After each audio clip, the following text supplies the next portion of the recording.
Bonjour et bienvenue à un autre épisode d'Un invité à la foi, podcast où je m'entretiens avec mes invités sur leur parcours de vie à la lumière de la foi. Et aujourd'hui, quel privilège, je suis tellement heureux. J'ai non seulement un invité, mais c'est un ami. On partage une amitié de plus de 26 ans déjà et c'est rare maintenant. Je suis tellement heureux. Il est le pasteur d'une église à Saint-Léonard, une église en pleine effervescence, l'église Le Refuge. Avec nous, Daniel Chéry. Comment vas-tu? Yes, sir. On est là. Tu vois? C'est vraiment spécial de se voir dans un contexte comme ça, ouais. Mais ton histoire est inspirante et je sais qu'il y a beaucoup de personnes qui vont mieux apprendre à te connaître pour ceux qui te connaissent déjà et pour ceux qui ne te connaissent pas, je suis sûr qu'ils vont commencer à vouloir te suivre. Merci d'avoir accepté l'invitation. Merci de m'avoir invité. Écoute, je disais 26 ans d'amitié, j'ai dû calculer parce que j'ai fait les années, j'ai fait « Wow, ça fait déjà 26 ans ». C'est pas rien, je mets en contexte un peu les gens, puis s'il vous plaît, coupe-moi à chaque fois que tu veux rentrer une précision. J'étais... En 2005, non pas 2005, 95, je rentre au cégep et moi je viens d'une famille super stricte. Mon père est sévère, je sortais pas très souvent, c'était compliqué. J'arrive au cégep et il y a quelqu'un qui est toujours dans mes cours et c'est ton frère Junior, ouais. Junior Chéry. Et écoute, Dieu l'a vraiment utilisé parce qu'il m'a pris sur son aile et c'est comme si on se connaissait toujours. On mangeait ensemble. Lui, il connaissait tout le monde au cégep. Moi, je connaissais personne. C'est lui vraiment qui me mettait à l'aise. Et un jour, il m'invite chez toi et il y avait un get-together. Il y avait un party, whatever. Tous les gars étaient là, Widmeyer, Junior et compagnie. Et c'est là que j'ai commencé à connaître tous les gars. Et vous m'avez pris vraiment... comme si j'étais un des vôtres. Donc, depuis 1995, on ne s'est pas lâché. On a fait tous nos coups ensemble. On a fait nos sorties. J'ai même des photos. Ouais, j'ai pris les meilleures. On va voir quelques photos de nous. Ça, c'est notre photo digitale à côté de Pied-Bois, à côté d'un arbre. Donc, on voit... Ouais, t'avais des cheveux avec ton petit chandail sexy. Ça, c'est toi. Il y avait Greg en arrière de toi. Il y avait Stéphane en bas. On a Serge qui est au pied de l'arbre. On a Junior, ton frère, de l'autre côté. Junior Saint-Fleur, qui est également pasteur, qui est là avec moi, avec ma pause digitale. Dans le temps, il n'était pas pasteur. Non, pas encore. Il n'y a personne là-dedans qui était chrétien. Mais c'était le crew. Après ça, il y a eu mon frère qui s'est additionné à l'équipe. On dirait qu'il y a quelqu'un d'autre. Widmeyer n'est pas là. Il manquait Widmeyer, c'est vrai. On va aller à l'autre photo parce qu'en 1996... c'est là qu'on a été au carnaval pour la première fois. Ça, c'est la photo. Wow. Ça, c'est le squad.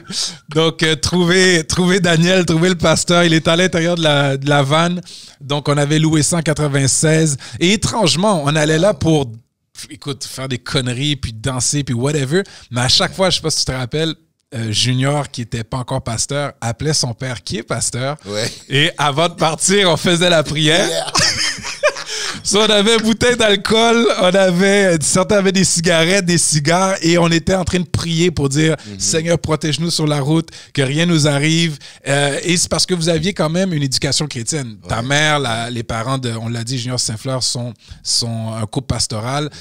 Donc, toi, tu as grandi dans la foi chrétienne, très jeune. Ta mère t'a amené à l'église, c'est ça? Exactement. J'ai grandi dans la foi chrétienne. Depuis qu'on était tout jeunes, ma mère, elle nous emmenait à l'église, puis justement une des églises qu'on fréquentait, mais c'était l'église du père de Junior. Ouais. Ah, so t'allais au Mont-Sinaï? Oui, on allait à Mont-Sinaï. Okay. On allait à Mont-Sinaï quand on était, j'avais début secondaire à peu près.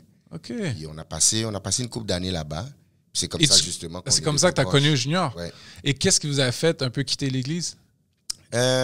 Puberté. L'adolescence? Oui. On vieillissait, puis la voix commence à être un peu plus grave. Quand ta mère elle te lève le matin, levez-vous à l'église. Mais là, maintenant, j'ai comme non. Tu sais, donc, qu'est-ce que tu veux qu'elle dise? C'est comme ça qu'on a laissé. Okay. OK, on revient aux photos. 96, on avait la vanne. Donc, je vais juste revenir sur les présentations de chacun. Donc, on avait... picture, by the way. Ouais, je te l'envoie tout de suite après. On a Serge avec le pantalon jaune qui est maintenant à Toronto. On salue Serge Étienne. On a Widmeyer qui était ton bon ami aussi, qui l'est toujours. Bon, Pasteur Daniel est dans l'intérieur de l'auto. On a Junior sur le toit. Moi qui est en avant et on a Junior Saint-Fleur qui est en arrière. Donc, ça, on allait à Toronto, là. Exactement. On était à la moitié, je pense, proche de Kingston. Ouais. Et on a une autre photo qui est pas compromettante, t'inquiète pas. Ça, c'est moi. Et là, t'avais des cheveux vraiment. Ça, c'était, je pense, en 97, parce qu'on allait au Diamonds and Pearls. Diamonds and Pearls, ça. On était bien habillés. C'était le 31 décembre et on allait sortir. Man. Attends, c'est-tu un cigare que toi, t'as là dans ta poche? C'est toi là? Qui m'avais mis le cigare. Moi, je n'avais pas de cigare. Tu dis, non, prends le cigare. Non, c'est des blagues. C'est moi qui avais pris le cigare, mais on voit vraiment un clash au niveau du look. Je sais pas ce qui me prenait de mettre mon collet comme ça à l'extérieur. Toi, t'étais bien frais, mais moi, je comprends pas trop le style. Mais c'est là, c'est ce qu'on faisait à chaque 31. On allait au Diamonds and Pearls. C'était l'événement au Palais des Congrès. Et là, on était là jusqu'aux petites heures du matin. Et les autres photos, je les ai brûlées. So, t'as pas à t'en faire. On reste à ceux-là.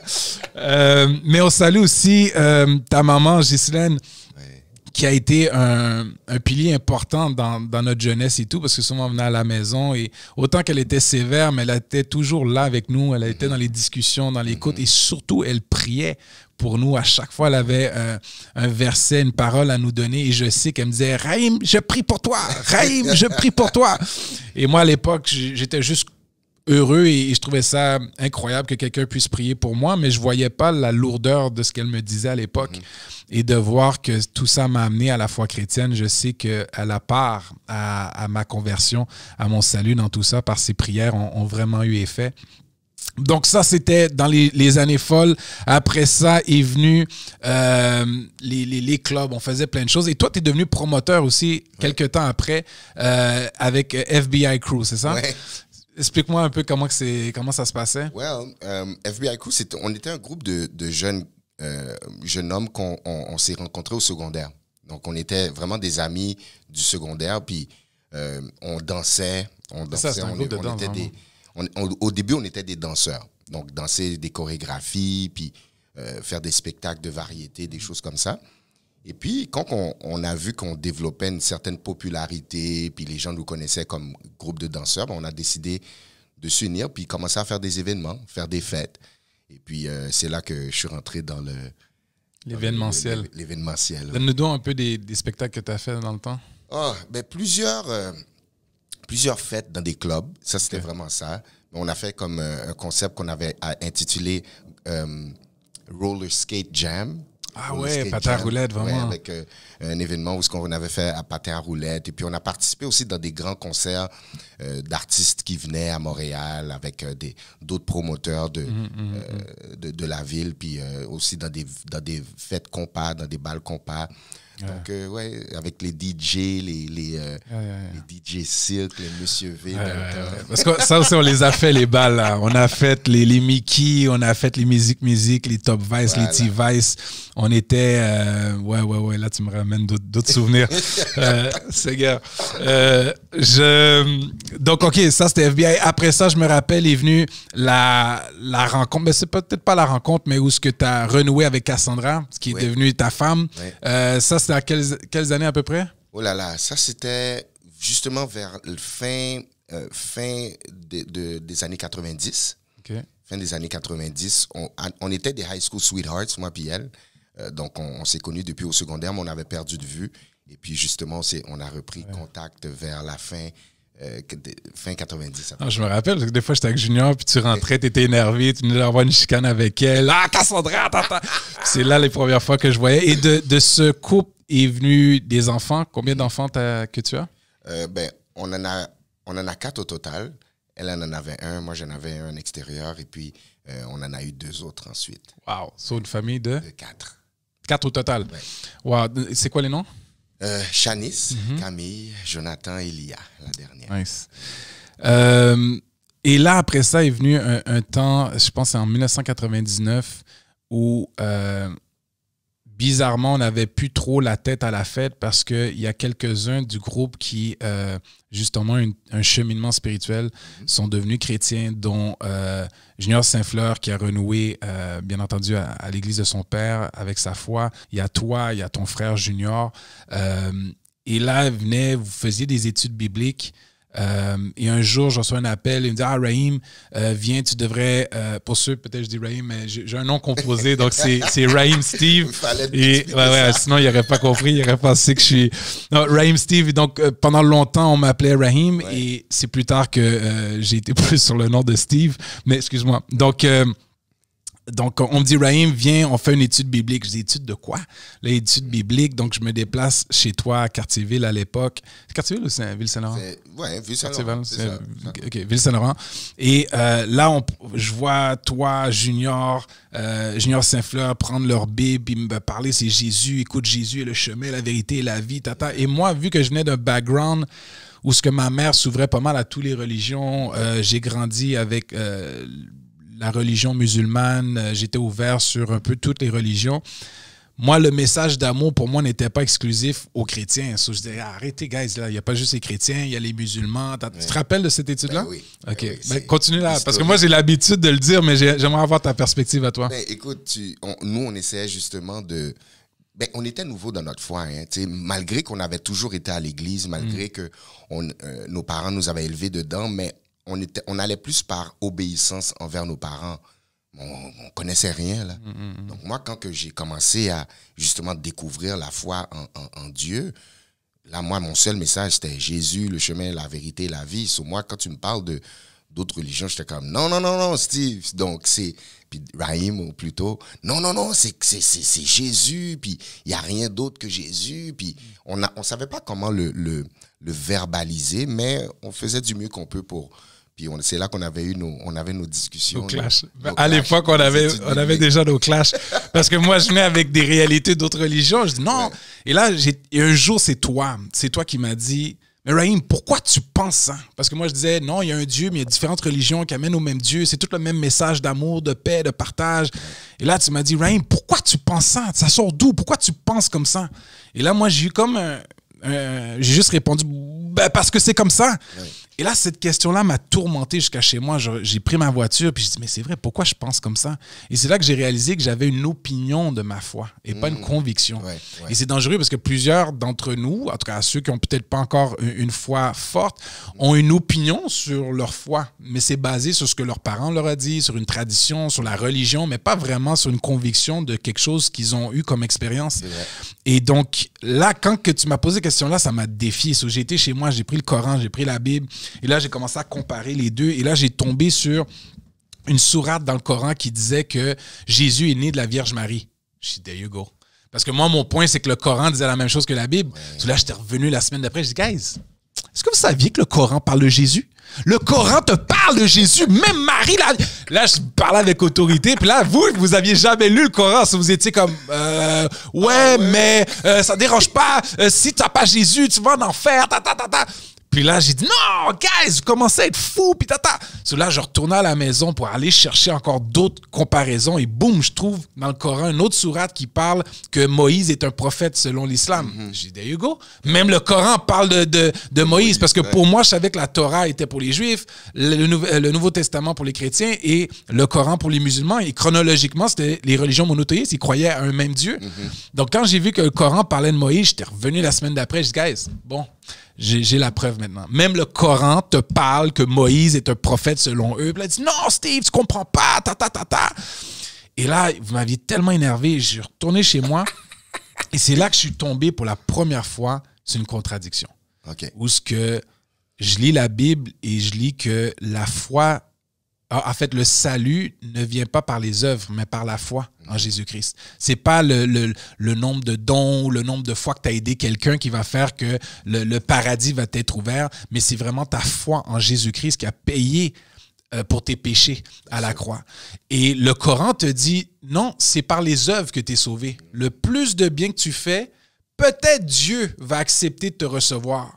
So là, moi, j'ai dit, mais attends, comment est-ce possible qu'un temps, parce que n'oublie pas, je connaissais la chronologie des livres, so je disais, comment que Jésus peut avoir dit, c'est moi qui est le chemin, c'est moi qui est la vérité et la vie, nul ne vient au Père que par moi.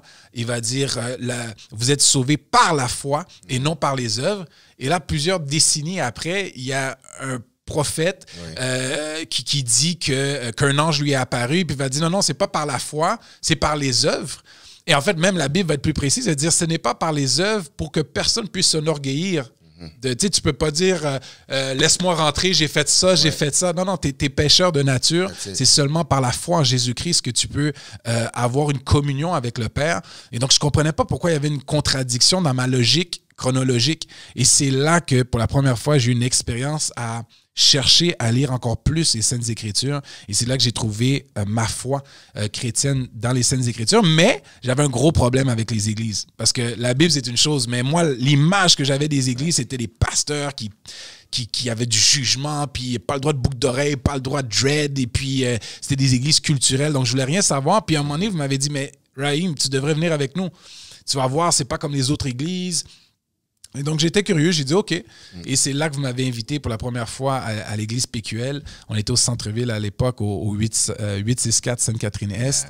Et de là, c'est là vraiment que j'ai donné ma vie à Dieu. C'est là que j'ai grandi dans les formations. On était ensemble les mardis, on avait formation. Les mercredis, études bibliques. Jeudi, formation. Vendredi, jeunesse. Samedi, formation de 8h30 jusqu'à 3h. Parfois, ça dépassait. On avait des services de 5 heures de temps, des fois les dimanches. Donc, c'est là qu'on était passé d'amis à frères dans le Seigneur, autant avec toi qu'avec Junior, même Réginald, ton cousin, à l'époque, il était. Widmeyer commençait à venir également. Donc, et Jonathan, mon frère, et c'est ça qui est beau, c'est que dans les 8 amis que nous sommes, écoute, toi, t'es pasteur, moi, je suis pasteur, Pasteur Junior Saint-Fleur est pasteur. Mon frère est rendu évangéliste maintenant. Donc, et la majorité sont convertis. Donc, c'est vraiment toute une bénédiction de voir que pendant que nous, on dansait, on grouillait, on faisait nos histoires, Dieu, lui, savait qu'est-ce qu'il allait faire avec nous. Et c'est tout un témoignage. So, on remercie Dieu pour ces belles années qu'il nous a gardées, nous a amenés à la foi. Après, tu as grandi à PQL dans les enseignements. Après ça, tu as quitté l'Église, tu as eu tes expériences avec la foi, avec ta femme. Explique-nous un peu qu'est-ce qui t'a amené à... pas amené, parce que c'est sûr que c'était conduit par Dieu, mais quelle est la vision que tu avais de cette Église que tu as appelée le refuge? Mais je pense que, je te dirais, tout a commencé dans la façon que je suis venu au Seigneur. Comme je disais tout à l'heure, quand tu m'avais demandé, j'étais promoteur, je faisais des événements et j'avais mon crew, on était bien dans qu'est-ce qu'on faisait. Puis je vais jamais oublier, il y a un événement qu'on faisait justement vers la fin de l'année. Puis, tu sais, dans le temps, jusqu'à maintenant encore, tu sais, les fêtes de fin d'année, c'est des gros événements. So, on voulait aller chercher le plus de monde que possible. So, on s'est dit, moi puis mon associé, on doit faire de la promotion un peu partout au centre-ville. Il m'appelle un samedi soir, il me dit, écoute, Danny, il faut qu'on aille dans un concert. Il va y avoir plein de monde, on va passer des flyers. OK, attends, là, tu ne me parles pas du refuge. Là, tu me parles de comment toi, tu es venu à la foi. Je suis en train de te montrer comment je suis venu à la foi parce que je trouve que ça a un lien direct avec le refuge qui est le refuge aujourd'hui. Donc, là, on s'en va dans la fête, on passe les flyers. Pas dans la fête, mais plutôt, il me dit, on s'en va dans un événement. Où? Dans un événement gospel. Là, je suis comme, attends une minute, là, qu'est-ce que tu veux qu'on aille faire dans un événement gospel? On va faire une fête où on va danser. Il me dit, je ne vais jamais oublier, il me dit, by any means necessary. Une citation que Malcolm X disait. Je dis, OK, on va là-bas. Je vois des gars qui sont en train il y avait plusieurs personnes, mais il y a 2 personnes qui sont en train de parler justement à mon associé. Et faut comprendre que mon associé, lui, c'est un fils de pasteur qui, lui, n'allait plus à l'église, puis ne voulait plus rien savoir de ces choses. Les 2 gars sont concentrés sur lui, à lui parler, lui expliquer, il faut que tu reviennes, puis tout ça. Mais je n'avais jamais vu des jeunes parler avec autant de conviction de Dieu. Et je demande juste, hey guys, c'est où quelle est votre église? Puis c'est comme ça que j'ai abouti. Parce que les autres, ils allaient à PQL. Puis c'est comme ça que j'ai finalement été à PQL. Et ce qui m'a amené à ma conversion, c'était justement la simplicité de voir comment qu'il faut faciliter le langage spirituel. Donc, l'église de refuge, ça a été justement ce fardeau, ce souci de dire quel genre d'église qu'on pourrait avoir qui va justement avoir un langage et une approche qui va être facile pour monsieur, madame, tout le monde, où ce que tu ne vas pas te sentir jugé. Donc, je te dirais, l'Église Le Refuge est littéralement le reflet de moi, qu'est-ce qui m'a emmené à Christ. Ouais. Et donc, comment tu décrirais si tu avais à faire un sales pitch, ça serait quoi la description? Qu'est-ce qu'on... comment qu'on reconnaît l'Église Le Refuge? C'est quoi les forces? L'Église Le Refuge, je pense que le nom le dit. On est un refuge. Ça veut dire, c'est un lieu où ce que tu n'as pas besoin tu vas pas te juger, tu n'as pas besoin de commencer à changer plein de choses sur toi pour pouvoir fit in. Tu viens comme tu es. Tu viens comme tu es. Que t'es vieux, jeune, peu importe, tu vas te sentir à l'aise. Donc, qu'est-ce qui décrirait le refuge? C'est vraiment la simplicité. La simplicité, regarde, moi, je me retrouve les dimanches matins avec un jeans déchiré sur moi. Donc, un pasteur qui prêche avec les jeans déchirés. C'est un peu bizarre pour plusieurs, mais... ceux qui ont connu la religion, mais pour monsieur, madame, tout le monde, c'est le code vestimentaire de nos jours. Il y a des hommes d'affaires maintenant qui rentrent au bureau avec des jeans déchirés. C'est pas... Voilà. Donc c'est ça. C'est vraiment, je te dirais, in a nutshell, rapidement, simplicité. Le plus simple que possible.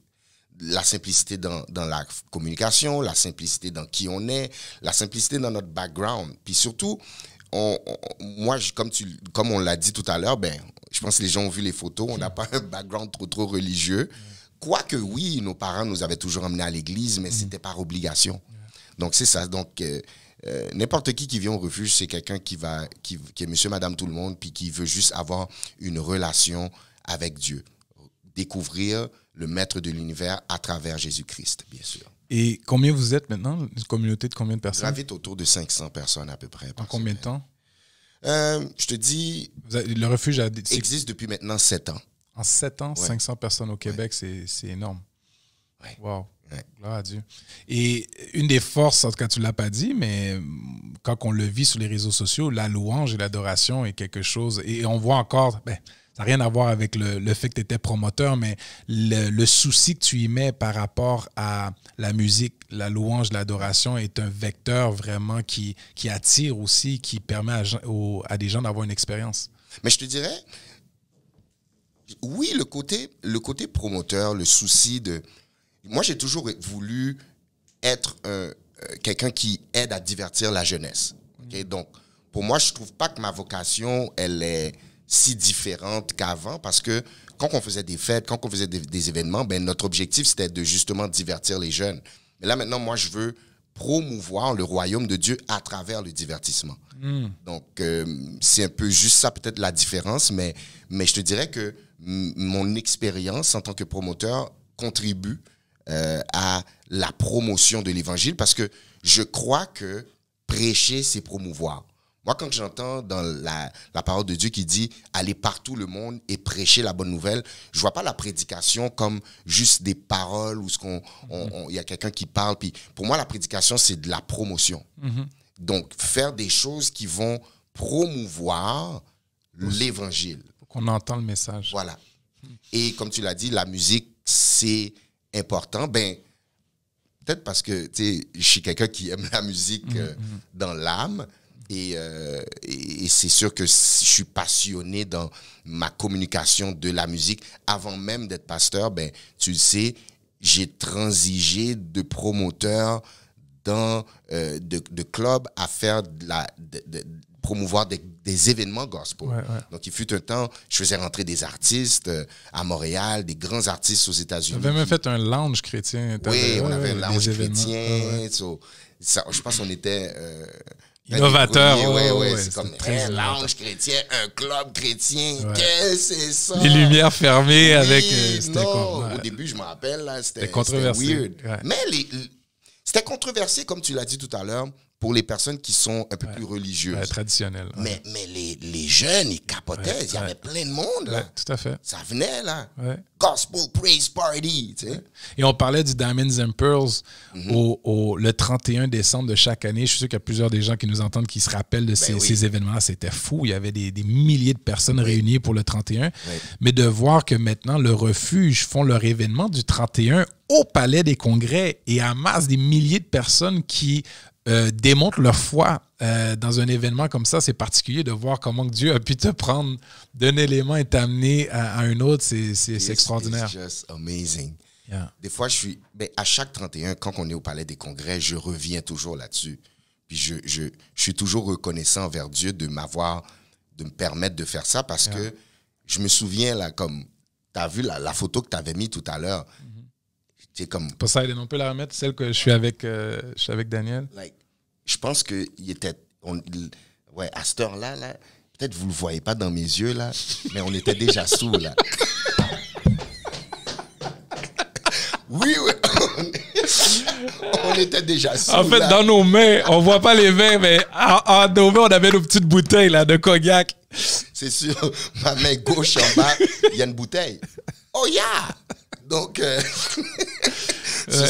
moi, chaque fois que je me retrouve le 31 au Palais des Congrès, like, je regarde les murs, puis je me rappelle j'entends encore le son des speakers, puis c'est extraordinaire de voir comment il y a eu un shift à ce niveau-là. Wow! Et je le dis pour nos auditeurs, c'est vraiment... Daniel, qui est pasteur de l'Église de Refuge, est l'une des églises les plus effervescentes, les plus populaires maintenant, vraiment. Beaucoup de jeunes. Et quand je dis jeunes, c'est pas seulement en âge, mais je parle au niveau de mentalité. C'est des gens vraiment qui ont... C'est pas des gens qui ont peut-être été affectés par la religion ou les églises traditionnelles. C'est des gens qui rentrent pour la première fois et de voir une croissance au Québec en l'espace de moins de 7 ans, d'avoir une communauté de 500 personnes qui est membre de votre église, mais vous attirez plusieurs personnes à travers la francophonie. Et on voit les 31, combien que vous rassemblez plusieurs chrétiens aussi dans vos événements. Et tout ça, tu l'as pas fait seul, tu l'as fait avec ton épouse Cassandra. Oui. Dis-moi, comment était la dynamique du couple? Parce que moi, je me rappelle de vous comme chiller. Je me rappelle de vous dans les hauts, les bas moments, les chicanes, les joies. J'étais même privilégié d'être garçon d'honneur à votre mariage. Mais là, je vous dis, on s'est connus à PQL aussi. J'ai connu Cassandra dans le ministère. Mais là, de débuter une œuvre ensemble, c'était quoi le défi? Comment vous viviez ça? She was the perfect woman. I mean, elle était... Non seulement elle connaissait mon background dans l'événementiel avant l'Église, mais elle avait un côté en elle qui était une coordonnatrice hors pair. Donc, elle a été d'une aide et d'une contribution extraordinaire. D'ailleurs, l'Église de Refuge est ce qu'elle est grâce à elle. Je dirais même la majorité des choses qui ont été établies dans cette église-là, c'est elle. Donc, Cassandra, de voir sa transformation, puis de voir aussi qu'elle, au début, ne voulait rien savoir. Elle voulait rien savoir. Moi, j'ai été le premier qui... Parce que cette soirée, quand j'ai été passer des flyers, puis que elle n'était pas là. Tu sais, j'étais seul, j'étais avec mon ami, j'ai passé des flyers. Le gars, il me dit, oh, viens checker. Je demande l'adresse de l'église. Quand j'ai été tout seul.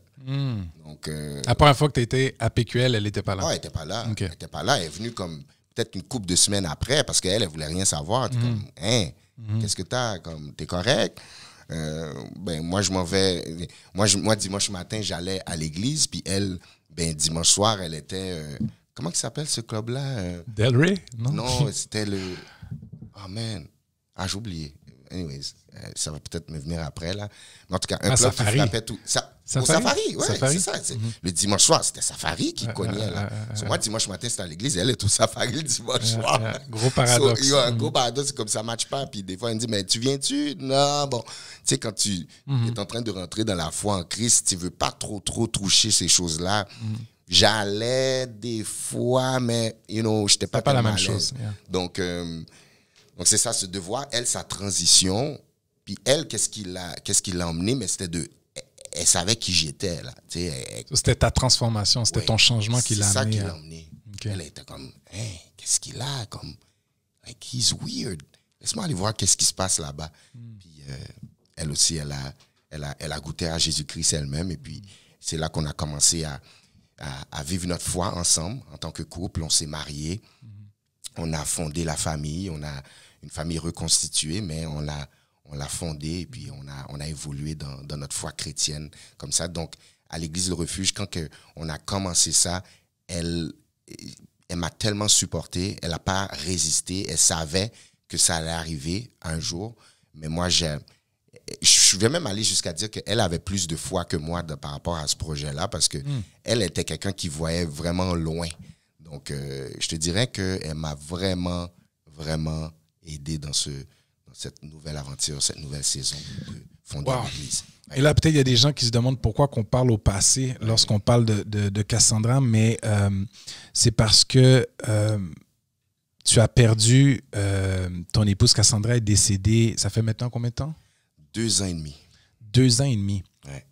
Et ça a été un dur coup pour la communauté en général, parce que plusieurs vous connaissaient. Mais aujourd'hui, je voudrais entendre l'homme qui a la foi en Dieu, qui prie Dieu, qui a vu Dieu se manifester de tellement de belles manières. Et là, tu es aux prises avec le fait que tu perds celle qui était à moitié. Comment parce qu'on parle d'un invité à la foi, mais comment garder la foi dans un temps d'épreuve aussi dur qu'est le deuil, dans un âge où c'est maintenant qu'on commence à vivre? Comment a été cette réalité pour toi? Ça, c'est la partie où j'apporte justement ma serviette. Je savais que j'allais avoir chaud. Listen, c'est une question, it's a loaded question. Mais je te dirais, après 2 ans et demi, je suis encore en train d'apprendre. Mais excuse-moi, Daniel, avant de parler peut-être, mets-nous en contexte de qu'est-ce qui est arrivé, qu'est-ce qui a amené à son décès. Elle est décédée de quoi exactement? C'était quoi le contexte autour de la... Est-ce que c'est un accident subit? Je connais les raisons, mais pour nos auditeurs, explique-nous un peu le contexte de comment ça s'est passé. Mon épouse, elle a été diagnostiquée d'un cancer. Elle avait seulement 41 ans, cancer de l'estomac. Ça s'est passé tellement rapidement que c'est comme si, pour moi, c'est arrivé à la vitesse de la lumière. Vers la fin de l'année 2018, elle voulait perdre du poids. Elle disait qu'elle voulait se mettre en forme et puis tout ça, which is OK. Puis elle a toujours été justement la personne dans la famille qui était toujours pro-santé. So, elle me disait, Danny, il faut que tu perdes du poids. Moi, je veux perdre du poids. So, je suis comme, OK, you go. Moi, je vais continuer à manger mon McDo. So, là, elle a commencé à vraiment être sérieuse là-dedans. Puis elle perdait beaucoup de poids, mais le poids qu'elle perdait, comme nous, on l'associait à son régime. Son régime. Puis à un moment donné, elle en perdait beaucoup, beaucoup. Puis je m'inquiétais un peu. Puis j'ai dit, mais écoute, je pense que tu devrais aller voir le médecin. Elle allait voir le médecin, il disait qu'il donnait quelques diagnostics, mais rien de sérieux. Et puis, je te dirais, vers la fin 2018, les douleurs au ventre augmentaient de plus en plus. Et après un examen, ils l'ont dit qu'elle avait le cancer. Mais le problème avec ce cancer de l'estomac, c'est un cancer qui est seulement diagnostiqué lorsqu'il est rendu à la phase 4, à la phase terminale. Donc, nous, on était comme, OK, elle a le cancer. Puis je ne vais jamais oublier cette journée-là qu'on l'a appris, j'étais là, le médecin voulait nous donner le diagnostic. Moi, j'ai commencé à pleurer comme un bébé là. Elle était là comme, Danny, what's wrong with you? I'm not gonna die. Pourquoi tu parles? Puis j'ai cette conviction qu'elle avait m'a quasiment même aveuglé parce que c'était impossible pour moi qu'elle meure. La force de caractère qu'elle avait, toi, tu t'appuyais là-dessus. Ceux qui la connaissaient, là, comme, ils le savaient. So, moi, j'étais comme, OK, on est en train de passer par un moment difficile, on va passer à travers ça. Mais ça, tu ne l'avais pas dit à personne, là? On ne voulait pas le dire, même à nos enfants, on ne l'a pas dit. Okay. voulait pas le dire à personne. Puis elle voulait pas parce que elle se disait, c'est une impasse. On va en parler quand ça sera terminé. Pour le témoigner. Voilà. Puis, ouais. Donc, moi, je suis resté dans la foi avec elle jusqu'à la fin. Au point où elle est décédée le 13 janvier 2019. Donc, nous, on a su la nouvelle le 13, en tout cas dans la fin de semaine du 13 octobre 2018. Donc, 4 mois après. Elle est décédée le 13 janvier 2019. So, entre octobre à janvier, j'avais même pas encore accepté la nouvelle. Moi, j'étais encore dans le processus qu'elle est malade, puis elle va s'en sortir. Donc, tu peux imaginer le choc quand que je suis arrivé à l'hôpital, puis qu'on me dit c'est terminé. Je le croyais pas. I couldn't believe it. Donc, ça s'est fait tellement rapidement que j'ai même pas eu le temps de... C'est après son départ que j'ai vraiment commencé à m'asseoir puis comprendre qu'est-ce qui s'était passé. Mais en plein dedans, je comprenais rien. Est-ce que Cassandra, il y a un moment qu'elle t'a communiqué, qu'elle comprenait ce qui se passait puis qu'elle était en paix avec ça? Elle me l'a communiqué le jour de son décès, mais je n'avais pas compris. Moi, j'interprétais ça comme tu es en train d'avoir un moment de faiblesse. Okay. Jusqu'à aujourd'hui, c'est un des jours que je regrette le plus parce que j'ai pas compris qu'est-ce qu'elle voulait me dire. Puis elle me l'a littéralement dit. Elle m'a dit, je m'en vais. J'ai dit, non, pourquoi tu dis ça? Arrête de dire des affaires comme ça. Puis elle est décédée un dimanche où je devais justement aller à l'église pour aller faire mon travail. Et puis...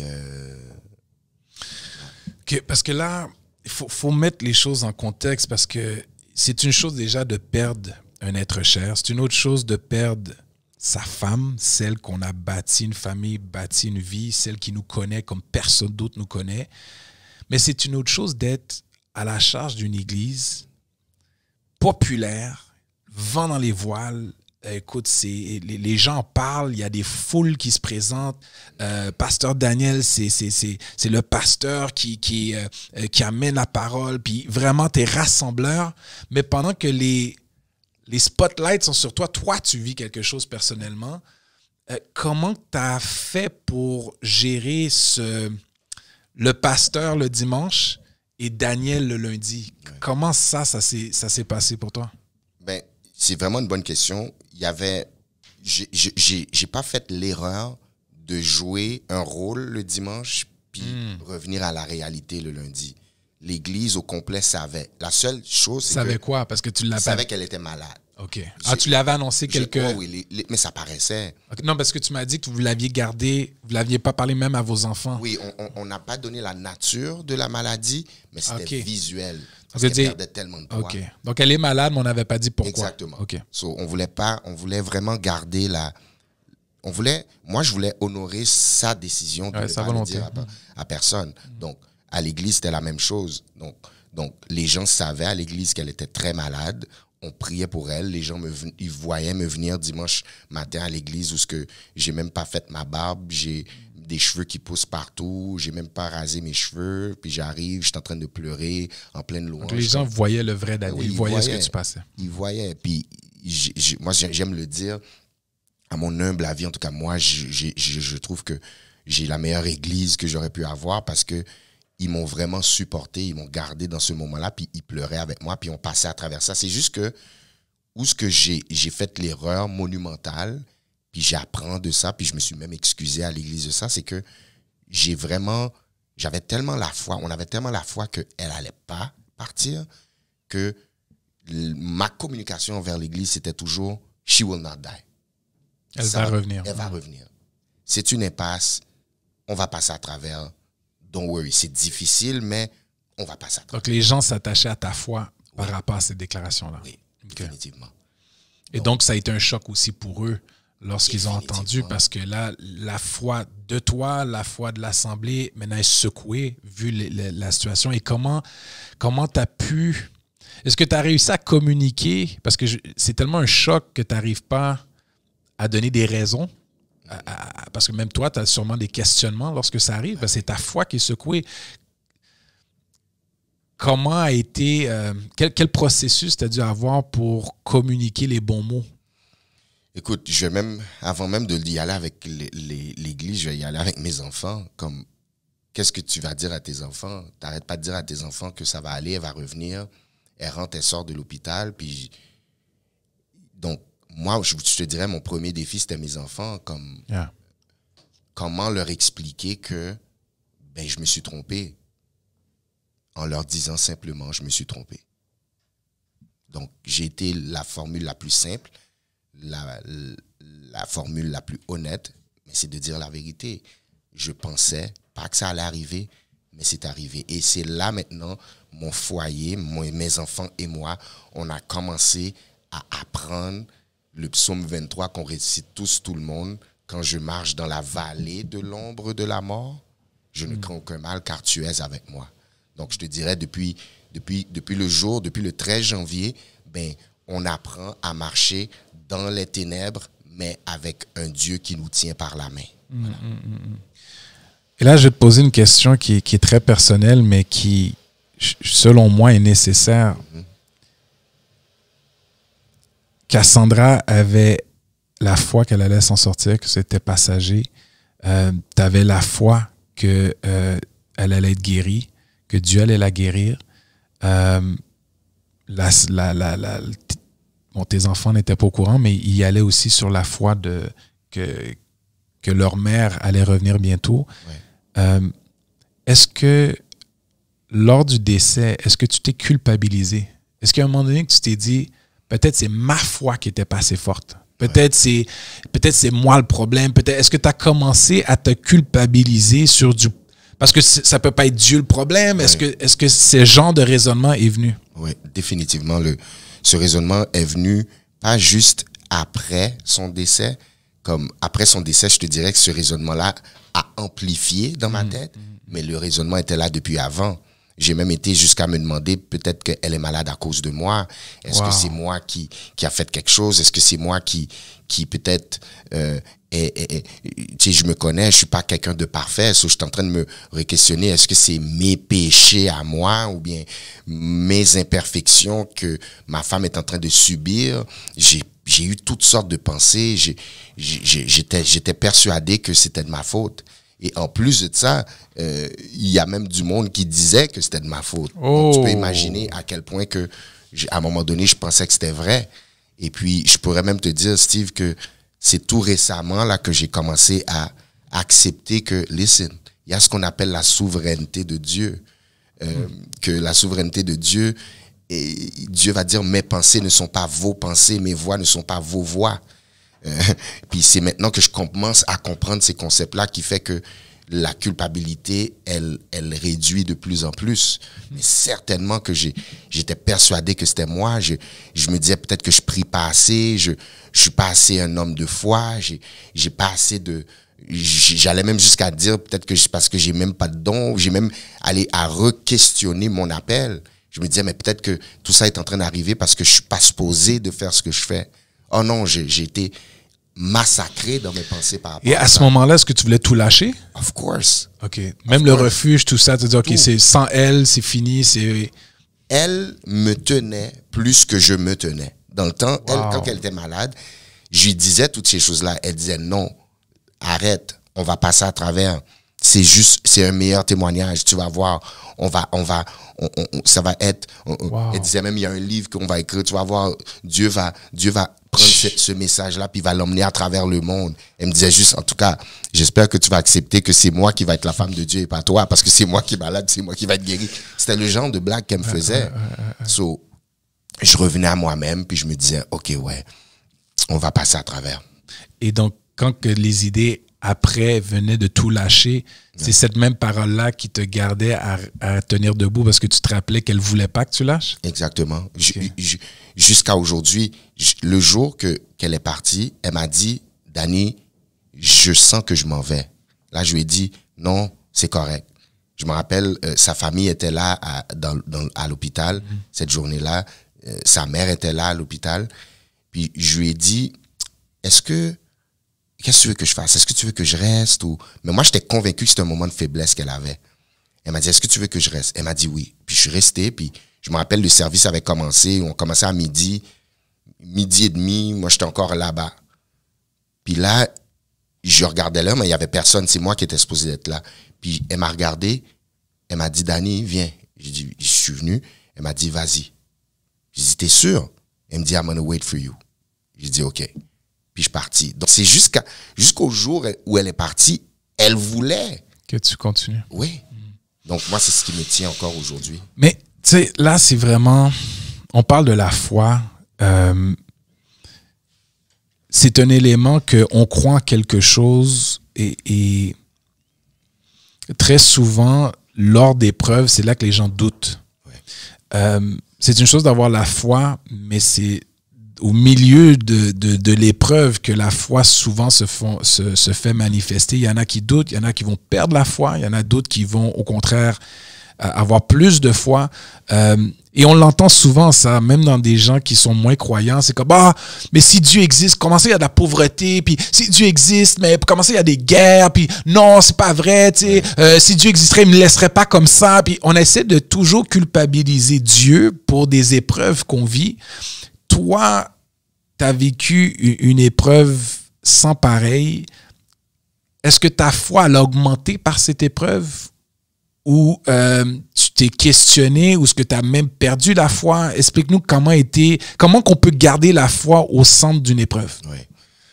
Je dirais, Steve, que ma foi dans ma volonté de l'avoir en vie, elle a été crush complètement. Donc, qu'est-ce que je fais maintenant? C'est que j'ai décidé de continuer à croire au miraculeux de Dieu. Donc, le miraculeux, ça veut dire l'intervention de Dieu dans une situation donnée. Mais maintenant, ce que j'ai commencé à faire, c'est d'avoir la foi dans la souveraineté de Dieu. Ça veut dire, j'ai commencé à développer ma foi dans une volonté que Dieu veut, mais que moi, je veux pas. Donc, c'est pas ce que tu veux. Ouais. Tu mets pas ta foi dans ce que tu veux, mais tu mets la foi dans ce que Dieu veut. Dans ce que lui veut. Okay. Ça veut dire, je me dis, lui qui a été l'auteur, c'est lui qui a créé cette femme-là, c'est lui qui l'a emmenée sur Terre, donc c'est lui aussi qui décide quand il va la prendre. Et moi, c'est ce que j'ai commencé à accepter. C'est difficile. It's a journey, comme on dirait. C'est un cheminement, mais ma foi est maintenant déplacée. Elle est maintenant mise sur la souveraineté de Dieu. Donc, avoir autant de foi dans j'aime le dire de cette manière, avoir autant de foi dans le miraculeux de Dieu et avoir autant de foi également dans la souveraineté de Dieu. Donc, moi, c'est un peu comme ça que je vis ma foi maintenant. Tu sais, pendant que tu parles, parce qu'il y a des gens qui ont trouvé la foi par l'épreuve. Ouais. Ils n'avaient pas la foi, boum, est arrivé quelque chose de tragique et ils ont dû croire en Dieu, ils ont dû croire quelque chose de... Et on a eu plusieurs invités dans nos podcasts qui mentionnaient cela, que c'est dans le trou qu'ils ont dû regarder vers le haut et dire Dieu, il faut que tu fasses quelque chose. Et c'est là qu'ils ont trouvé la foi. Mais quand que tu as déjà la foi et que tu vis un trou, on dirait que c'est un réflexe de blâmer Dieu. À la lecture de ce que tu as vécu, qu'est-ce que tu peux dire aux gens qui ont la foi, mais qui passent une épreuve? Que ça soit le deuil, que ça soit la perte de quelque chose, une tragédie, peu importe. Quelle est cette révélation, ce mystère que tu as pu percer qui t'aide aujourd'hui à pouvoir parler de Dieu, parler de la foi et de ses bienfaits? Je trouve que ma foi maintenant en Dieu, ma foi en Christ, elle est plus solide qu'avant. Malgré que j'ai passé par une déception des plus terribles, mais j'ai confiance en Dieu d'une manière que j'ai jamais eu confiance maintenant. Pourquoi? Parce que j'apprends à le faire confiance même lorsque je comprends pas. Puis c'est ça qui est, à mon humble avis, il y a différents niveaux de foi, mais quelqu'un qui passe par une épreuve, c'est de accepter que l'épreuve fait partie du plan de Dieu pour solidifier ta foi. Tu sais, on le voit dans la vie de tous les jours. Tu sais, j'aime dire, la vie, elle est sucrée, salée. Mais quelqu'un ne peut pas penser que la vie est seulement sucrée. Il faut le saler aussi. On le voit dans la façon que on opère dans presque tous les ingrédients. Lorsqu'on fait à manger, on met toutes sortes d'ingrédients qui peuvent ne même pas matcher, mais on voit quand le tout est mélangé, ça finit par faire une beauté. Et souvent, on se concentre sur l'ingrédient qui est amer, ou bien que si tu le goûtes tout seul, t'es comme, mais rappelons-nous que ça fait partie de la recette pour le gâteau ou bien le repas final. Mais tu sais, une chose que je crois qui nous aide pas, puis ça, c'est un peu c'est dans les non-dits de l'humanité. C'est comme si on se dit... comment je pourrais bien l'expliquer? C'est comme si on croit que... En fait, dans l'humanité, je parle plus chez les chrétiens. C'est comme si quand que tu es chrétien, tu vas jamais vivre de malheur.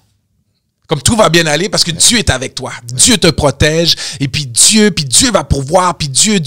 C'est comme si on croit que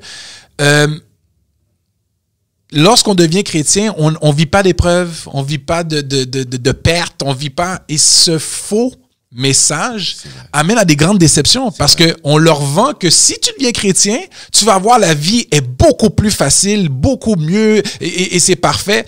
Chose qui est un peu contraire à ce qu'on lit dans la parole parce que on va avoir des persécutions. On va avoir des épreuves. C'est juste que notre foi en Dieu nous donne l'outil de les surpasser. Voilà. Mais c'est pas qu'ils vont pas venir. Et des fois, quand on se fait à croire ce genre de message, lorsqu'on vit une épreuve, c'est là que notre foi est secouée parce que nous, on croyait que avec Dieu, en tant que chrétien, on peut pas vivre de mauvaises nouvelles, on peut pas vivre des obstacles.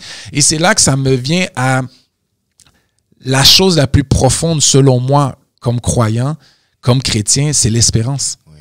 Parce que si tu enlèves l'équation de l'espérance, qu'est-ce qui nous reste? On vit la même chose que ceux qui sont non-croyants. Et c'est là que dans l'apôtre Paul, il va écrire une lettre aux Thessaloniciens que tu connais, mais qui va dire, il va s'adresser à l'Église, il va dire, nous ne voulons pas que vous soyez dans l'ignorance au sujet de ceux qui sont décédés, afin que vous ne vous affligez pas comme les autres qui n'ont point d'espérance. Donc, c'est pas qu'on n'a pas le droit d'être triste, mais vis pas ta tristesse comme ceux qui ne croient pas qu'il y a une vie après la mort. Voilà. Et c'est là que, malgré les épreuves, je crois que la seule corde qui peut nous tenir encore debout, c'est de dire « there's something better ouais. ». Il y a quelque chose de plus, parce que sinon, ben écoute, ça sert à rien, on abandonne. Il y a des choses qui sont trop lourdes, mais je crois que notre espérance en la vie après la mort, en Jésus-Christ, l'espérance qu'on va vivre l'éternité avec notre Dieu nous amène un réconfort et je pourrais dire une force à passer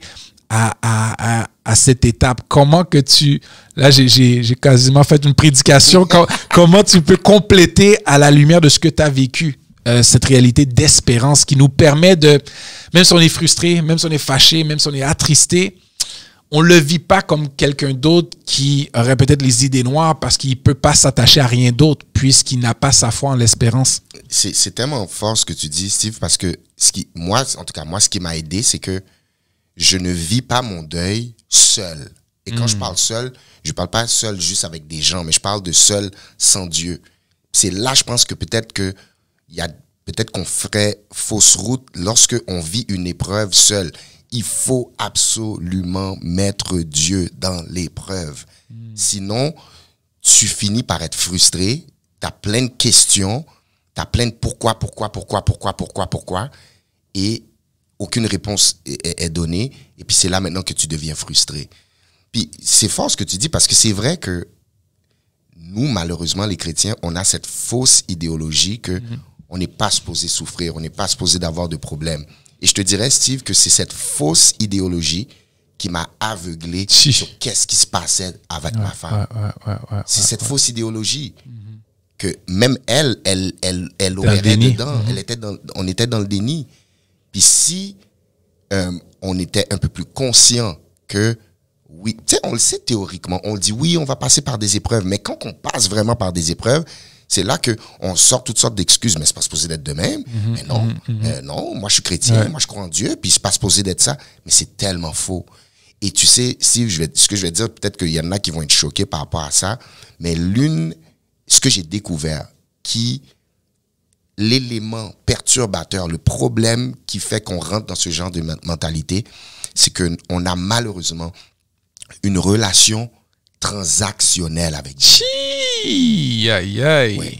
Moi, c'était ma mentalité transactionnelle et non relationnelle.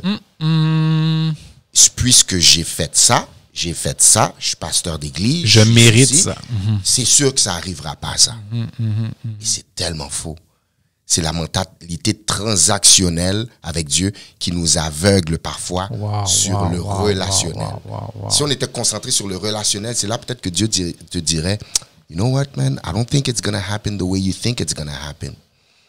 On est tellement dans la transaction qu'on ne peut même pas entendre ce genre de choses. Donc, moi, je dirais, c'est ça qui m'a aveuglé. Puis maintenant, je suis tellement...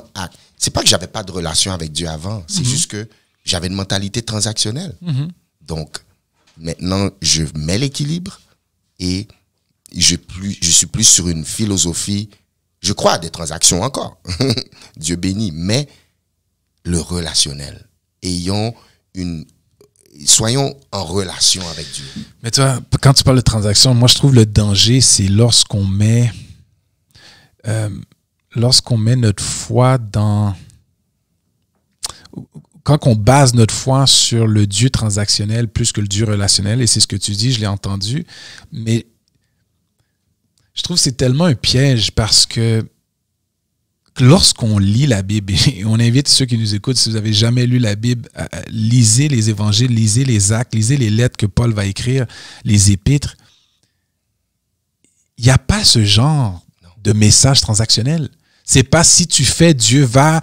C'est plutôt, on voit des Philippe qui a proclamé, qui s'est fait lapider. On a des apôtres, Jacques, Pierre, Jean, qui ont été martyrisés parce qu'ils avaient continuellement le désir d'annoncer Christ. On voit des apôtres Paul qui ont été tués. Il y a plein de martyrs qui se sont faits. On pourrait dire, comment Dieu a permis ça? Mais c'est ça le témoignage, c'est que c'est pas on va pas le vivre sur cette terre, mais c'est une espérance sur notre salut en Jésus-Christ. Et malheureusement, ce message-là fait qu'on a des gens qu'on dit chrétiens, mais qui ont une foi basée seulement sur le vivant sur la terre. Oui. Tandis que notre espérance est dans les cieux. Et ce message-là, malheureusement, si on reçoit Jésus-Christ pour bien vivre sur la terre, mais ta foi va être très secouée parce que la vie est remplie de déceptions. Et Dieu, c'est notre espérance qui nous permet de continuer malgré l'opposition. C'est pas parce qu'on vit quelque chose. Je me rappelle, il y a une histoire où l'apôtre Paul va se faire lapider et on va le tirer tellement en fait, la Bible nous dit qu'il était comme mort. Oui. Il était inconscient, on va le tirer. Et les disciples vont l'entourer pour le protéger des roches. Ils vont le sortir de là parce qu'il était inconscient. Et la Bible va dire le lendemain, Paul continue à prêcher. Le lendemain. Donc imagine, lui s'est fait tuer là. Lui, il s'est fait lapider. On voulait l'assassiner. Le lendemain, il continuait à prêcher.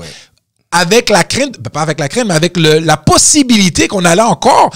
Donc, c'est comme si on vit dans un autre... L'évangile qu'on lit, l'évangile malheureusement, on a entendu, est très paradoxal. Et je crois que ça, c'est une autre chose que j'aime de ton témoignage depuis le début, c'est que tu n'as pas joué le super-héros les dimanches. Et puis, les réalités, non, les gens ont vu le vrai. Et ça, c'est une autre erreur. On croit que les pasteurs sont parfaits, mais on est humain, on vit des choses. Et je sais que tu as même eu beaucoup de relations d'aide qui t'ont permis de cheminer, que ce soit à travers des temps de plutôt... je ne sais pas si tu as qu'un psychologue, mais psychologiquement, tu as dû passer par là. Oui. Et des fois, on se dit, mais tu as Dieu, pourquoi tu ne pries pas? Non, il y a des aides que Dieu amène dans notre... C'est important de parler, c'est important de recevoir, de voir d'autres angles, de voir des gens qui l'ont déjà vécu. Et je trouve ça tellement sain que tu puisses exprimer les détails de ta souffrance pour aider ceux qui vivent peut-être quelque chose et ont maintenant les clés pour en sortir. Vraiment, merci pour ce témoignage. Aujourd'hui, Cassandra n'est plus, elle est avec son Dieu. Tu es à la charge de l'Église Le Refuge. Quelle est ta vision de la vie? Quelle est la vision que tu as de l'Évangile après avoir vécu une telle épreuve? Est-ce que parce qu'avant, tu pouvais peut-être avoir une vision, on va avoir une grosse église, gros bâtiment, tu peux avoir des choses, mais maintenant que tu as vécu une épreuve, comment tu vois et tu perçois la vie, autant pour toi, tes enfants ou ton assemblée? J'ai ce sentiment d'urgence. Je vis, et je suis content que tu parles tout à l'heure de... Tu parlais de ceux et celles qui font l'erreur de vivre leur vie à la lumière de la terre seulement. Moi, maintenant, ma vie, Steve, elle est simplement, uniquement orientée vers l'éternité. Je vis à la lumière de l'éternité. Moi, ce que je comprends, c'est que ma femme, elle a changé d'adresse. Elle a juste changé d'adresse. Elle est plus dans l'adresse où ce qu'on la voyait. Maintenant, elle est dans une autre adresse. Elle a terrestre à céleste. C'est ça. Et elle continue à vivre. Et moi, j'interprète la vie sur Terre comme une pratique. La vie sur Terre, c'est un entraînement pour la vraie vie qui s'en vient. Sur Terre, là, les petits 120 ans maintenant, admettons, le plus loin qu'on pourra aller, c'est un entraînement, c'est une pratique. C'est comme si Dieu te dirait, je te donne 24 heures pour vivre, puis dans le 24 heures, ça va déterminer les prochains 24 sextillions, je ne sais pas si ça existe, d'années qui s'en viennent. L'éternité, il n'y a pas de fin. Il n'y a pas de fin. So, I take this very seriously. Ça veut dire, moi, oui, le ministère, mais moi, je me dis, ce que je dois faire maintenant pour atteindre mon mandat. L'une des questions que je me posais beaucoup lorsque j'étais justement... lorsqu'on OK, Poseidon, à tes souhaits. Prends le temps d'éternuer, c'est correct. C'est bon. Notre réalisateur qui a éternué. C'est bon, c'est parfait? All right, on continue. Ouais, donc c'est ça. So, l'une des questions que je me posais souvent, Steve, avant et même après le départ de mon épouse, c'était pourquoi? Puis ça, c'est une question qui nous tourmente. Et Dieu m'a amené de passer du pourquoi à quoi. Arrête de dire pourquoi. Maintenant, quoi? Arrête de me dire pourquoi tu me laisses avec 4 enfants. Quoi faire maintenant avec 4 enfants quand tu es seul? Wow. Arrête de me dire pourquoi je te laisse dans un ministère, tu es pasteur d'église, puis ta femme est partie. OK, quoi faire avec le ministère? Donc, comment je vis maintenant? Je vis à la lumière de l'éternité. Quoi faire par rapport à mon éternité? Ma femme, elle a accompli son mandat. D'un point de vue de âge, j'ai toujours considéré, elle était née en 1977. Moi, je suis né en 75. Donc, moi, je disais toujours, oh, elle, je suis plus vieux qu'elle. Mais en réalité, c'était elle qui était plus vieille que moi. Parce qu'elle a terminé sa vie à 41. Puis, je sais qu'elle a atteint son mandat. So, comment vivre maintenant à la lumière de l'éternité? Puis de comprendre que j'ai ce sentiment d'urgence. Je risque de... J'ai peut-être pas le temps que moi, je pense que j'ai. Donc, laisse-moi faire tout ce que j'ai à faire.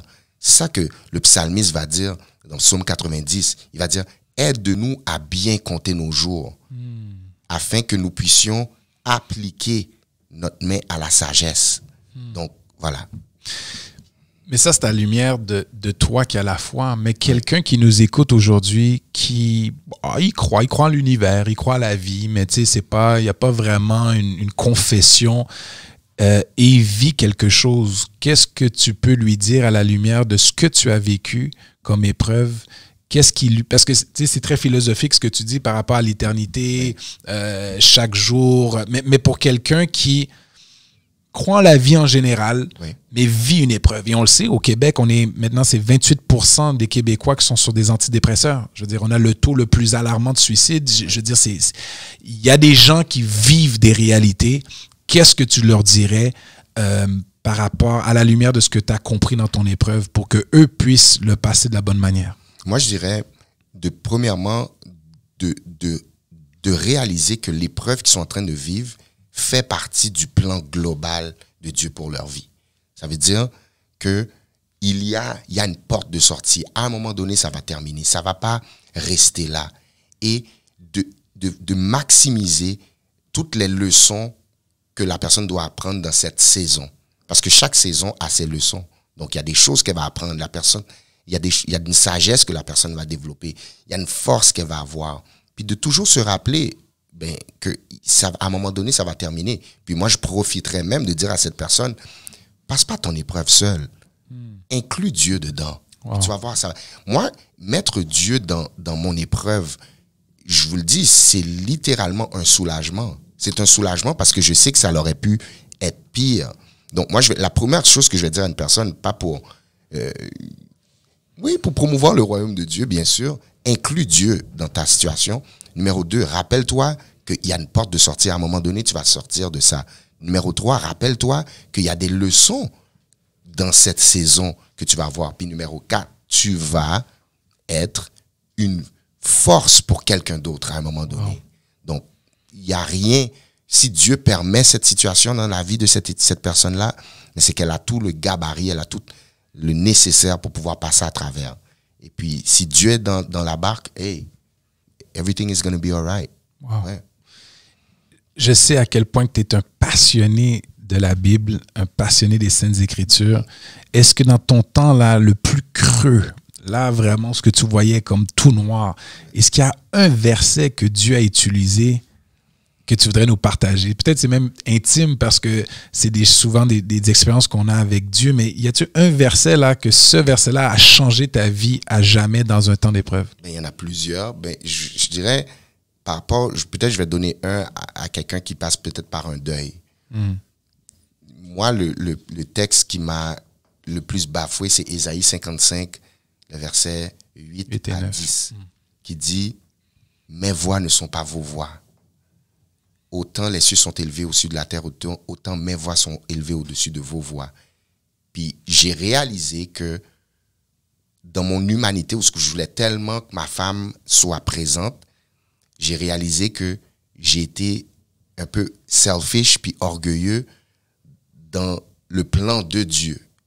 Lui, si c'est ce qu'il a décidé, Daniel va pas questionner l'intelligence de Dieu. Dieu a une intelligence beaucoup plus supérieure que la mienne. Donc, j'ai compris que je dois m'humilier et accepter la voie ou la volonté de Dieu. Wow. Ça, c'est numéro 1. Numéro 2, ça, c'est plus pour moi, le texte que j'aime beaucoup, puis je pense que chaque fois qu'on me parle de ça, c'est toujours le même exemple que je prends. C'est Romains 8, verset 28, qui dit « Toute chose concourt au bien de ceux qui aiment Dieu ». J'ai fini par comprendre, Steve, que moi, j'aimais pas les casse-têtes, ok? J'aimais pas les casse-têtes, mais je comprends quelque chose maintenant par rapport aux casse-têtes. Quand tu fais, si on mettrait un casse-tête ici de 1000 morceaux, là, chaque morceau du casse-tête est pertinent pour le casse-tête. Si tu enlèves un morceau puis tu regardes l'image, tu vas voir qu'il manque quelque chose. Mais qu'est-ce qui me bafoue, c'est la forme des casse-têtes. As-tu déjà pris le temps de regarder les formes? Quand tu regardes, quand tu prends un morceau de casse-tête puis tu l'isoles de la photo, tu regardes là, puis tu dis, ça fait aucun sens, c'est laid, ça fait même pas de sens. Ça représente l'épreuve dans la vie d'une personne. Si tu analyses ton épreuve sans prendre en considération l'image totale de ta vie, la perspective de ta vie, tu vas mal interpréter ton épreuve, tu vas penser que c'est une erreur, tu vas penser, tu vas devenir fou, tu vas justement vouloir avoir besoin de toutes sortes d'antidépresseurs, mais quand tu réalises que ce morceau-là, qui est tout mal fait, qui est laid, mais a une place spécifique dans l'image de ta vie, ça te permet de passer un peu plus à travers. Wow. Romains 8, 28, toute chose, incluant le morceau de casse-tête, concourt au bien de cette grande image-là. Ouais, c'est ce qui m'aide. Écoute, il n'y a pas un meilleur moment plutôt de passer un segment qu'on aime ici, ça s'appelle les Divine Cookies. Je le rappelle à chaque fois, les restaurants chinois ont les Fortune Cookies. Nous, ici, à un invité à la fois, on a les Divine Cookies. Tu es familier, tu sais que Dieu peut nous parler à travers sa parole, pas seulement à travers un être humain, à travers un message, à travers une épreuve, mais aussi la parole, elle est vivante et elle peut communiquer la volonté de Dieu dans nos vies, et on aime faire confiance pas au hasard, mais à la volonté de Dieu avec nos Divine Cookies. Donc, on te permet de piger un biscuit, de le casser. Il y a une référence que je vais lire et ça sera à toi à nous dire si Dieu te parle. En fait, j'ai comme l'impression que tu vas peut-être même nous prêcher le verset, mais je te laisse piger un biscuit et voir ce que Dieu a à te dire aujourd'hui. OK. So, I'm going to go for that one. OK. Peux-tu le manger après, à la fin? Oui, si tu veux. Je te laisse le lire. Oh, that's a tough one. Hébreux 10, 23 à 25. Voilà là. Si c'est ce que je pense là. Attends. Oui. Tout concourt au bien de ceux qui aiment Dieu. Mais ça, OK. Il va dire, Hébreux 10, verset 23 à 25. Okay? Il dit, retenons fermement la profession de notre espérance, car celui qui a fait la promesse est fidèle. Wow. Veillons les uns sur les autres pour nous exciter à l'amour et aux bonnes œuvres. N'abandonnons pas notre assemblée, comme c'est la coutume de quelques-uns, mais exhortons-nous réciproquement, et cela d'autant plus que vous voyez s'approcher le jour. Wow. Moi, j'aime beaucoup la première partie. Tu peux la relire? Oui, la première partie. Retenons fermement la profession de notre espérance. C'est exactement de ça qu'on parlait. Car celui qui a fait la promesse est fidèle. Amen. Amen. Yeah. It is. Tu peux garder ce verset-là. Je trouve que ça confirme bien ce qui a été dit. Ça me parle à moi. C'est très fort. Wow. Daniel, merci. Je sais pas, moi j'aimerais ça te garder et de parler plein d'autres choses par rapport à les plans de l'Église, tes plans personnels, où ce que tu vois même dans ce temps de pandémie, quelles a été tes réflexions par rapport à l'Église. Je vais ouvrir la porte peut-être avec, ça va faire 2 ans bientôt qu'on a vécu ce soi-disant COVID-19 qui a amené plusieurs mesures sanitaires, qui a changé le mode de vie. On a vu des églises devoir fermer leurs portes parce qu'on ne pouvait plus se rassembler. Maintenant, je crois prochainement, on tombe en zone verte, donc on va pouvoir revoir 250 personnes dans nos églises. Quel a été pour toi, qu'est-ce que ça a amené comme changement au sein de l'Église Le Refuge?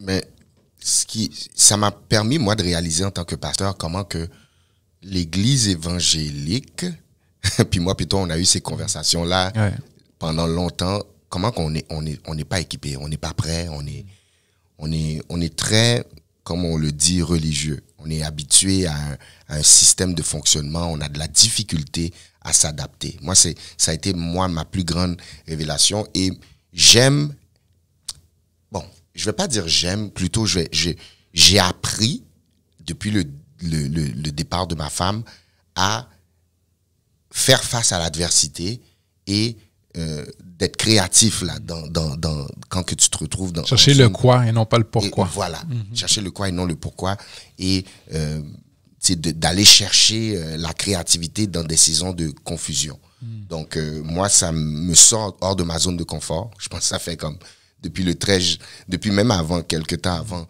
janvier 2019, je sors de ma zone de confort. Donc moi, c'est ma plus grande découverte, comment que l'Église doit vraiment sortir de sa zone de confort, parce que on n'a pas été...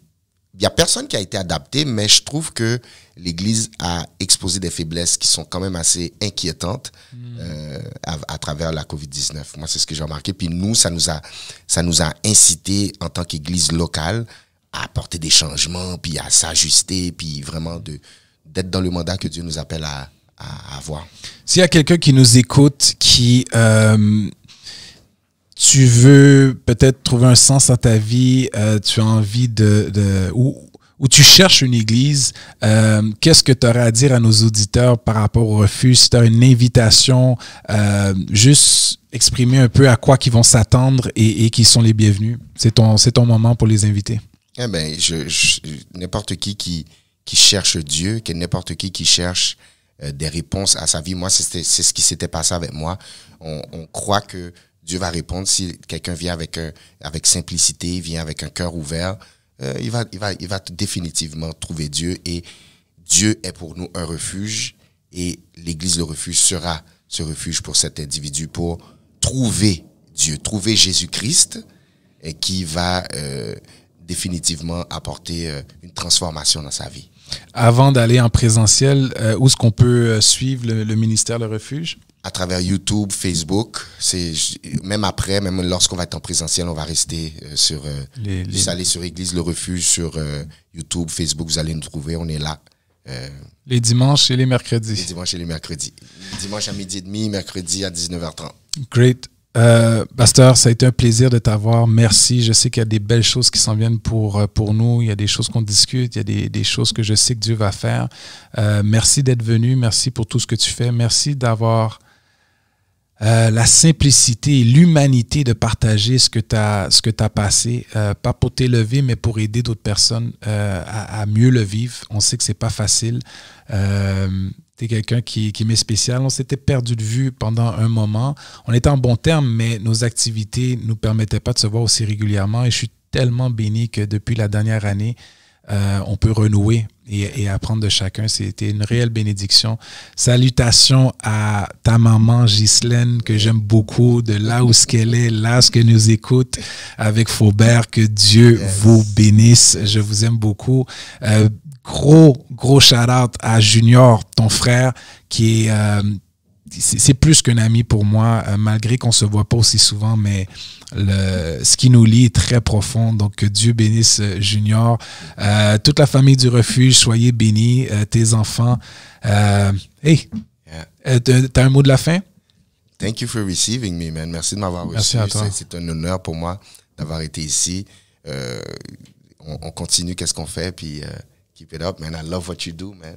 Ouais, gloire à Dieu. Amen. C'était tout pour cet autre épisode d'un invité à la foi avec Pasteur Daniel Chiri et de l'Église Le Refuge qui nous a parlé de l'épreuve et la foi. Que Dieu vous bénisse. J'espère que ça vous a plu. Excusez-moi, que ça vous a plu. On se voit pour une prochaine épisode d'un invité à la foi. Que Dieu vous bénisse. J'espère que vous avez apprécié cet autre épisode d'un invité à la foi. Si c'est le cas, n'hésitez pas à aimer l'épisode, laisser un commentaire ou encore vous abonner à la chaîne. Si vous avez des questions concernant la foi chrétienne ou vous voulez vous entretenir avec moi sur votre foi, n'hésitez pas à m'écrire à info@uninvitealafoi.com et ça me fera plaisir de vous lire et de vous répondre dans les plus brefs délais. Sur ce, gardez la foi et que Dieu vous bénisse.